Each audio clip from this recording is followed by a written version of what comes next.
Muchas gracias primero a Biotech por la invitación para poder hacer esta presentación al respecto de mi experiencia en cuanto al diagnóstico de patógenos respiratorios por PCR en tiempo real.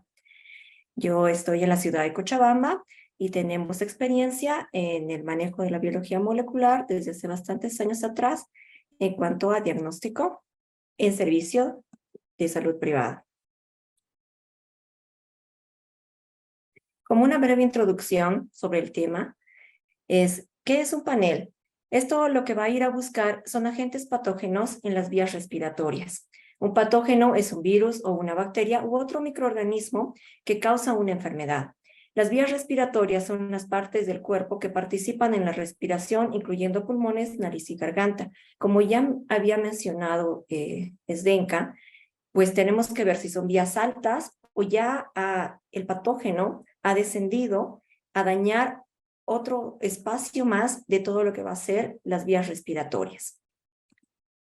Hay muchos tipos de virus y bacterias que pueden infectar las vías respiratorias. Los síntomas suelen ser muy similares entre sí, pero el tratamiento puede ser muy diferente. Por ello, es importante hacer el diagnóstico correcto. El panel de los patógenos respiratorios es una prueba molecular que detecta el material genético, ya sea DNA o RNA, de algunos de los patógenos más frecuentes. Estos pueden detectar también coinfecciones, que son infecciones causadas por más de un microorganismo en un mismo tiempo, e identificar los microorganismos que se hayan podido pasar por alto en los métodos tradicionales como un cultivo. Esto hablando más de la parte bacteriológica, claro. Algunos paneles también pueden identificar los subtipos, o más llamados hoy en día como cepas, de los microorganismos. Los resultados de un panel de patógenos respiratorios pueden estar disponibles en 1 hora o en un par de horas, en comparación en el tiempo de espera con varios días que se precisan con los métodos convencionales. El panel contiene virus y bacterias, una serie de virus y bacterias. Tenemos 18 virus para el que nosotros utilizamos, que es un panel de BioFurt, que lo distribuye Biotech, donde podemos diferenciar 18 virus, dentro de los cuales tenemos influenza A, influenza B, SARS-CoV-2, la familia de los coronavirus, para influenza, metaneumovirus, pocavirus, virus sincitial respiratorio, paracovirus, enterovirus, rinovirus y adenovirus. En cuanto a las bacterias que nos puede detectar este panel, está el Mycoplasma pneumonia, Chlamydia pneumonia, Legionella pneumonia, Streptococcus pneumonia, Haemophilus influenza tipo B y Bordetella pertussi, que es la tosferina.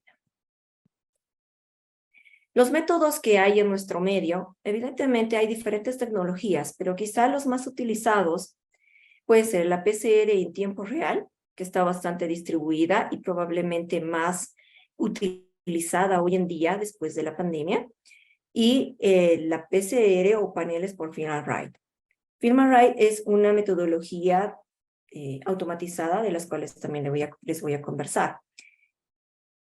La PCR en tiempo real es una prueba basada en reacciones en cadena de la polimerasa de DNA, la PCR por sus siglas en inglés, donde un fragmento de DNA conocido es copiado y amplificado billones de veces para poder ser detectado. La PCR en tiempo real es una variante de la PCR convencional utilizada para amplificar simultáneamente cuantificar de forma absoluta el producto de la amplificación del ácido nucleico. Para ello, emplea al igual que la PCR convencional, un molde de DNA, al menos un par de cebadores específicos de DNTPs, un tampón de reacción adecuado a un DNA polimerasa termoestable para poder hacer la reacción. La PCR cuantitativa se realiza en un termociclador con capacidad de hacer incidir sobre cada muestra un haz de luz a una longitud de onda determinada y de detectar la fluorescencia emitida por el fluorocromo excitado. La PCR en tiempo real se centra en la fase exponencial porque proporciona los datos más precisos y exactos para la cuantificación dentro de la fase exponencial. El instrumento de PCR en tiempo real calcula dos valores: la línea del umbral en el nivel de detección en el que una reacción alcanza una intensidad de fluorescencia por encima del fondo. El ciclo de PCR en la que muestra alcanza este nivel se denomina un umbral de CT. Ya nos había conversado al respecto del CT, Zdenka, entonces es muy importante señalar y resaltar acá que el CT no es el dato cuantitativo, como estaban diciendo en la época de pandemia. Vamos a conversar más adelante al respecto de esto. El valor de CT se utiliza en la cuantificación posterior a la detección de presencia o ausencia del germen que vamos a nosotros a testar. Al comparar los valores de CT de muestras de concentración desconocida con una serie de patrones, se puede determinar de manera exacta la cantidad de DNA de plantillas en una reacción desconocida. O sea, lo que nos va a botar o lo que hace el equipo en realidad es tener un número de ciclos versus el número de copias a las que puede llegar a amplificar.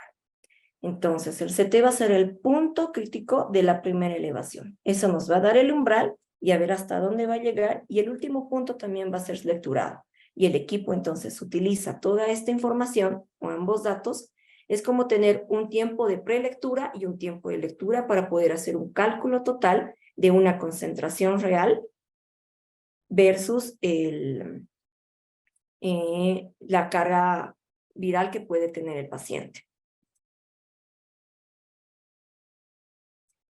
Para esto es importante señalar que existen diferentes métodos de detección, ¿no? Para diagnóstico in vitro, lo que nosotros tenemos en cuanto a servicio en PCR de tiempo real son las sondas TACMA. Esta evidentemente son una serie de sondas de hidrólisis diseñadas para incrementar la especificidad de la PCR cuantitativa. Entonces, cuando nosotros hablamos de lo que va a ser diagnóstico propiamente dicho, vamos a utilizar las ondas TACMAM en PCR tiempo real, y cuando hacemos más investigación probablemente hagamos otro tipo de metodologías como usar CyberGreen o otro tipo de puntos que también se utilizan por PCR en tiempo real, dependiendo cómo esté planteando la investigación que desean publicar. El método fue descrito por primera vez en 1991 por investigadores de Cetus Corporation y la tecnología fue desarrollada posteriormente por Roche Molecular Diagnostics para pruebas diagnósticas y por Applied Biosystem para aplicaciones en el ámbito de la investigación. Las ondas TACMAN se basan en la actividad de exonucleasa que va de la 5' a la 3' de la TAC polimerasa para escindir una sonda marcada ya hibridada de la secuencia diana. Esta escisión de la sonda permite la emisión de la fluorescencia. Cada sonda TACMAN está diseñada de manera que hibride con una región específica de DNA que va a ser amplificada por un par de oligonucleótidos específicos. La sensibilidad y especificidad global va entre 98 a 99, a veces hasta 95% puede llegar a bajar respectivamente de acuerdo al kit que tú estés utilizando. El sistema Finland-Wright, al igual que la PCR de tiempo real, es una PCR de tiempo real, solamente que un sistema automatizado que realiza directamente la extracción, amplificación, detección del sistema, pero es un sistema cerrado.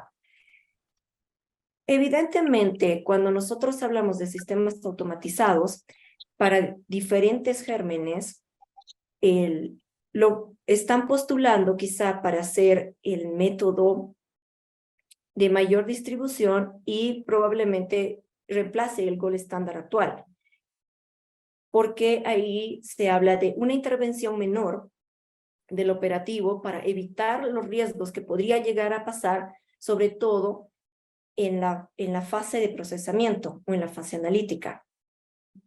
Pero esto también tiene algunas desventajas, debido a que al ser un sistema cerrado, tú necesariamente tienes que contar con el insumo específico del equipo, no puedes poner otro, que este también vaya evolucionando para presentarte o te sirva para hacer muchas más investigaciones o buscar mayor cantidad de patógenos.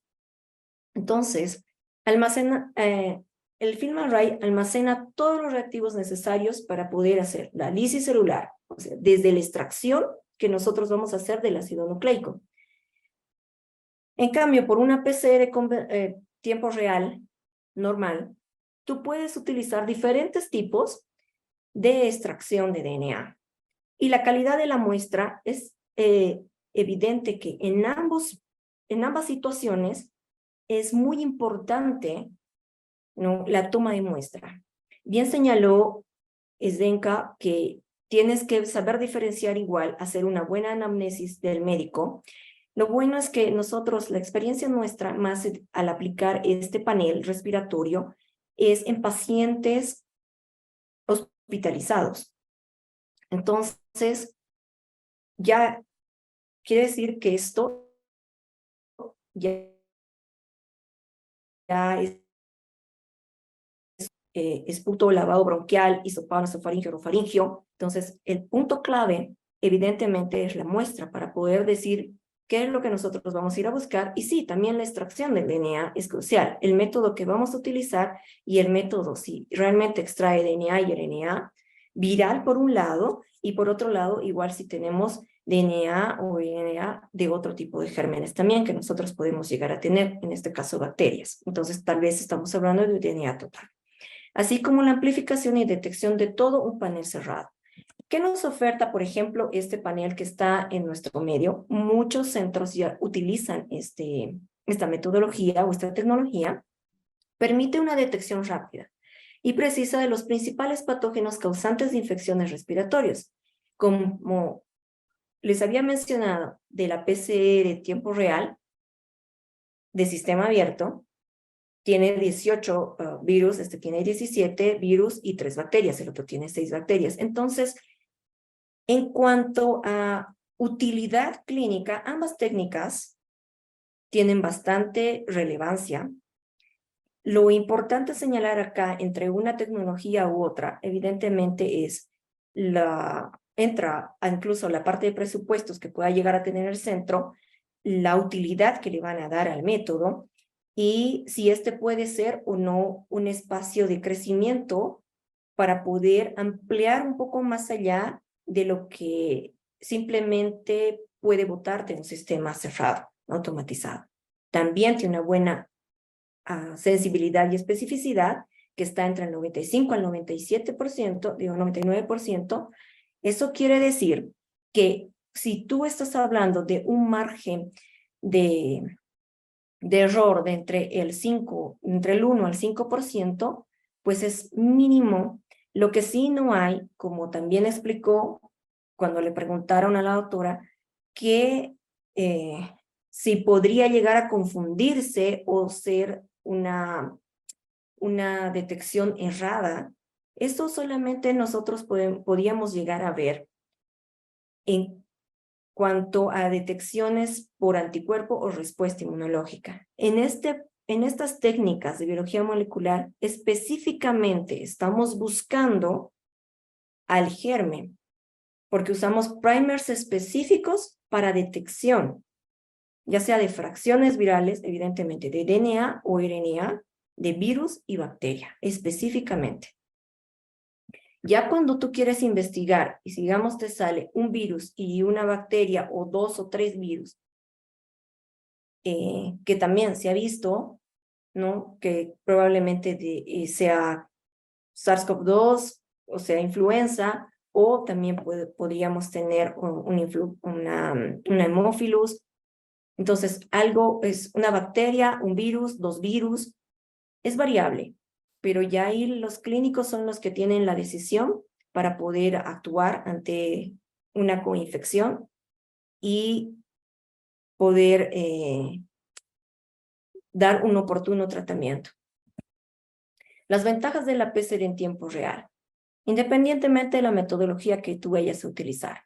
Tiene un mayor rango dinámico de detección. Se acumula una duplicación exacta de productos de cada ciclo, suponiendo que la eficacia de la reacción sea de un 100%, la reacción es muy específica y precisa. Sin procesamientos posteriores a la PCR, es capaz de detectar hasta un cambio de dosis directa. Este va a recopilar datos en la fase de crecimiento exponencial de la PCR. Hay un aumento de la señal fluorescente indicadora de diferentes proporciones o números de amplicones que va a ir generando la reacción. La sonda fragmentada proporciona una amplificación de registro permanente de un amplicón. Aquí tengo una imagen de interpretación de los resultados. ¿A qué nos referimos cuando tienes ondas Tachman y que están a diferentes longitudes de onda? Cada marcador tiene diferente longitud de onda, por lo tanto, tiene un diferente fluorocromo al que va a exponerse. Tenemos grabados los gérmenes, los controles de DNA, controles negativos y controles positivos que podamos llegar a tener. Entonces, esta normalmente es la curva que va a ir a proceder el equipo. Acá solamente les puse una imagen comparativa de lo que es la PCR convencional, que tú puedes verificar también posteriormente en un gel para poder verificar la amplificación que este haya tenido. Evidentemente, eso más cobra relevancia en una investigación que tú puedas llegar a tener para si quieres confirmar si tienes o no algún contaminante o si realmente la migración ha sido esta. Es importante también, cuando nosotros hablamos de lo que va a ser la carga viral de cada uno de los gérmenes, si nosotros vamos a investigar uno por uno o tenemos un panel en general. Por ejemplo, un equipo, si tú lo programas, como había comentado también la autora, tú tienes el CT y el equipo te va a mandar un predictivo, un deductivo. Pero tú tienes que definir exactamente, de acuerdo al punto de corte que te está dando el proveedor o el mismo reactivo que te sugiere, tú lo que puedes hacer una vez que obtienes esto es hacer una investigación de todo lo que contiene tu paciente para poder definir realmente ante qué estás. Ahora, esto es algo crucial, que también lo comentó la autora, y cobra mucha relevancia a la hora de qué yo voy a informar o cómo voy a informar, cualitativamente o cuantitativamente. Tenemos en cuenta que el límite de detección mínimo puede ser de 100 copias por ml o 1000 copias por ml, independientemente del germen. No todos son igual. Nosotros hacemos una información o un informe de detectado y no detectado. Cuando nosotros hablamos de la relevancia o que cobra una relevancia, hacer una detección cuantitativa de concentración, no de CT. Porque el CT, evidentemente mediante el software del equipo, nosotros podemos llegar a mostrar una concentración. Cuando son virus que van a ir a crear quizás daño en el órgano o van a producir alteraciones a otros niveles y aunque traten, no desaparecen. Siempre dejan vesquicios en el organismo y estos pues pueden llegar a dañar. Nosotros más utilizamos el cuantificar las concentraciones en aquellos virus, por ejemplo, que cobran relevancia en trasplantes, el citomegalovirus, el virus BK, porque la concentración es crucial. Estos van a ir a insertarse y a modificar y a dañar lo que va a ser la respuesta secundaria o el MHC de clase 2. Entonces ahí va a haber un alza en el rechazo no solamente del virus, probablemente del injerto también. Y es ahí que cobra bastante relevancia porque hay incluso concentraciones clínicas relevantes para poder tratar al paciente y definir incluso con qué va a tratar y con qué no. Cuando nosotros hablamos de virus respiratorios, un panel de virus respiratorios como el que yo les estoy comentando ahora, pues la interpretación es cualitativa, porque si son solamente virus, ya les había comentado, es probablemente estacional, es evolutivo, y estos, una vez que tú tratas, o si es una bacteria igual tratas, tienden a desaparecer. Si tú quieres hacer evidentemente una cuantificación específica de alguno de los gérmenes que está instalado en el paciente, lo tendrías que hacer por individual, no en un panel. Datos para verificar. El tipo y la calidad de la muestra. Esto es crucial, como lo había señalado igual, nosotros tenemos que quizá a sacar protocolos estándar o algo para poder manejarlos. Evidentemente nos hemos ido basando en los protocolos de los otros virus respiratorios que ya nos han aquejado antes, desde mucho más antes, ¿no? Cobró más relevancia, repito, con el COVID-19. Entonces, nosotros nos basamos en toda la sintomatología que esto pueda presentar porque hay formularios para llenar de la influenza, formulario para el SARS-CoV-2. Entonces ahí tú solamente tienes que llenar un cuestionario extra que te pueda parecer relevante en cuanto a lo que va a ser la detección de patógenos respiratorios bacterianos. Evidentemente, estos kits nos ayudan a saber anticipadamente qué tipo de infección puede estar cruzando o cursando. Cuando se trata de bacterias, hay una amplitud mayor probablemente que pueden ser detectadas por los métodos convencionales. Esto no va a ir a desmerecer un método convencional de ninguna manera. Probablemente lo que nosotros debemos hacer en realidad es usar a la par para poder discriminar realmente de qué se trata, porque por lo menos hasta ahora todos los paneles que hay en nuestro medio para poder definir tantos gérmenes a la vez, pues no me va a dar lo que es sensibilidad o resistencia. Ya se utiliza una tecnología, pero específicamente para Mycobacterium tuberculosis, que nos puede dar eso, que es el GeneXpert. Entonces, nosotros vamos entrando en esta parte de que si tiene una coinfección este paciente con una bacteria, yo no sé específicamente qué sensibilidad o resistencia puede llegar a tener al tratamiento que le van a aplicar. Entonces, sí o sí tiene que ir en conjunto de un cultivo, este método. Este método nos va a decir si existe DNA o RNA de este germen. Y bueno, los otros métodos ya nos van a ir a decir cómo debe ser tratado. Los reactivos, bueno, la metodología o la tecnología a ser utilizada. Independientemente de la que tú vayas a elegir, bueno, ambas tienen el mismo principio, si es ya automatizado o la PCR normal, PCR tiempo real normal, pues tienes que saber discriminar incluso qué tipo de reactivos tú vas a poder usar, si realmente va a ser algo que aporte. Hay muchos centros hospitalarios que prefieren usar el método automatizado, probablemente porque es menos contaminante para su medio, para su ambiente inclusive.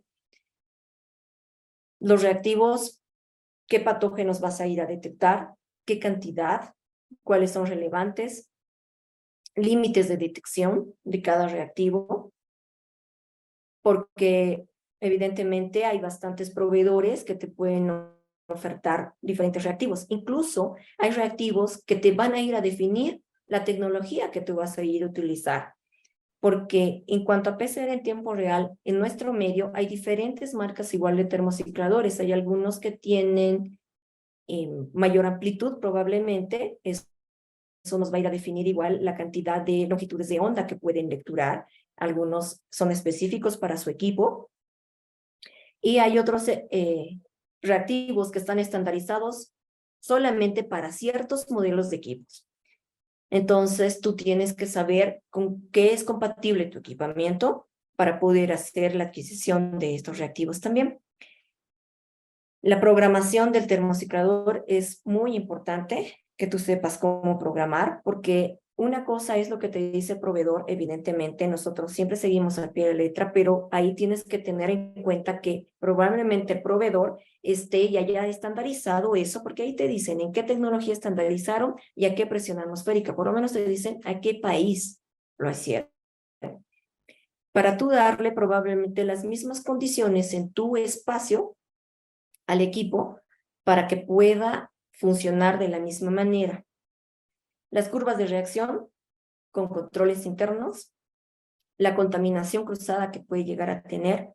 Esto es un punto muy crucial cuando igual hacen las evaluaciones para la habilitación de los mismos laboratorios clínicos de biología molecular, tener todo subdividido y por separado, tener una cabina específica, nivel 2 para el manejo del material genético y otra específica solamente, por ejemplo, para los primers, no, porque hay contaminantes del medio ambiente y entonces también de las micropipetas y de todo lo que está en ese ambiente. Es por eso que debemos tener un montón de cuidado al respecto y probablemente deberíamos también hablar de una estandarización o crear protocolos a nivel ya sea departamental o nacional para poder basarnos nosotros y poder ayudar mejor a nuestra operatividad y posteriormente a tener resultados más fidedignos. Y los informes y resultados, también estandarizarlos, porque probablemente esto es algo que se ha visto justo en pandemia, es que algunos poníamos positivo, otros poníamos detectado, no detectado. Lo correcto es poner detectado o no detectado, porque la presencia o ausencia de material genético del germen que estamos estudiando. Y ver si se va a cuantificar o no, porque no podemos inventarnos cosas o decir que la cuantificación es el CT que se sacó. Porque ¿por qué señalo esto? Porque justamente cuando se hacía el diagnóstico del SARS-CoV-2, habían algunos clínicos que solicitaban de que, ¿qué CT sacó? No creo que sea relevante en realidad el CT, ¿verdad? Era la detección. Y lo que nosotros teníamos que saber era en qué etapa o estadio estaba el paciente.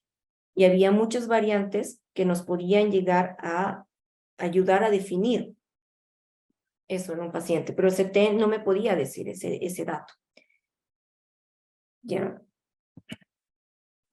Bueno, gracias. Eso es todo lo que yo puedo compartir con ustedes. Buenas noches. Yo no soy mucho del área, pero ¿qué importancia tiene lo del CT? Eso me queda la duda.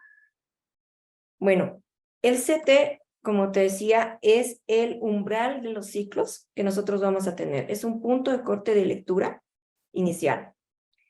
Y el equipo es como tener en una serología o en otras técnicas un tiempo de prelectura, ¿ya? Y posteriormente voy a tener otro de lectura. Para que el equipo en realidad, o bueno, mediante el software, me pueda definir una concentración. Evidentemente es como un punto de corte. Si tú vas a extrapolar este conocimiento a lo que va a ser un método de ELISA o algo, eso es como tener el cutoff desde ahí para adelante o desde ahí para abajo para poder definir. Pero esto no quiere decir que esa sea la concentración. De ahí, evidentemente, vamos a usar el dato de acuerdo a la cantidad de copias que vaya a realizar para poder hacer el cálculo de la concentración recién.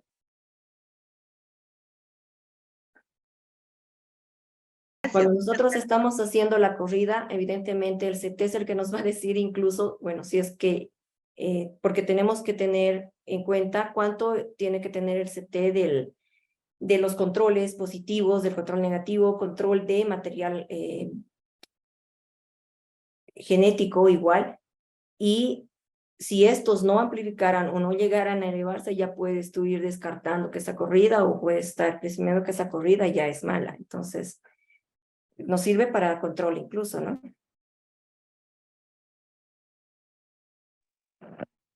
Doctora, buenas noches. Para la interpretación de resultados, en el dato que ha mostrado, analiza varios patógenos. En la interpretación de los resultados, ¿son varias curvas que las va a analizar o es que tiene un software aparte que Claro, te indica el, e- detectado o no detectado? el equipo tiene su propio software. Cada curva de elevación es un germen. Y tú puedes ir incluso a curva por curva para ir a verificar. Y el CT te los va mostrando al lado en la imagen. Por ejemplo, no sé si se llega a diferenciar bien, pero te los va poniendo ahí.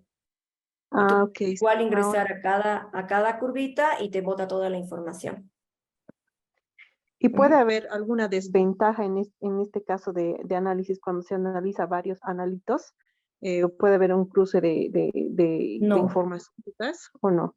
no puede haber porque cada GM se lee en diferente longitud de onda que nosotros asignamos a la hora de programar la corrida. Está bien, gracias, doctora. Ujú. Sí, un equipo Quant Studio 3 se puede realizar un panel de patógenos. Es un equipo de PCR en tiempo real igual. ¿No? Lo que tienen que ver para poder aplicar, por ejemplo, este panel de la marca que nosotros estamos utilizando, es si es compatible con su equipo. Era eso lo que yo les decía, que tienen que, a la hora de definir un equipo o un reactivo, tú tienes que verificar que realmente cuente, primero, con las longitudes de onda que tú necesitas para poder aplicar este reactivo. Evidentemente, la mayoría de los equipos son de sistema abierto. Hay algunas marcas de reactivo en nuestro mismo medio que son específicos solamente para algunas marcas. Cuando tú ves ahí en cuanto a proveedores, puedes verificar de que siempre los están estandarizando en equipos de marca Biorad o Applied Biosystem, porque son incluso las marcas más antiguas en cuanto a termocicladores. En nuestro mercado existe una variedad de termocicladores de sistema abierto que tú puedes utilizar. Lo único que tienes que hacer es verificar que realmente el reactivo que tú vas a comprar sea compatible con tu equipo. ¿Y cómo voy a saber la compatibilidad? O sea, que tenga los colores específicos y como les comento, solamente hay algunas marcas de reactivos que te dicen específicamente, y el proveedor es muy sincero en este sentido, que te dice, esto solamente me da en estos equipos, ¿no? Ahora, ese equipo, si es que puedes recibir cualquier otro tipo de reactivos, yo creo que sí.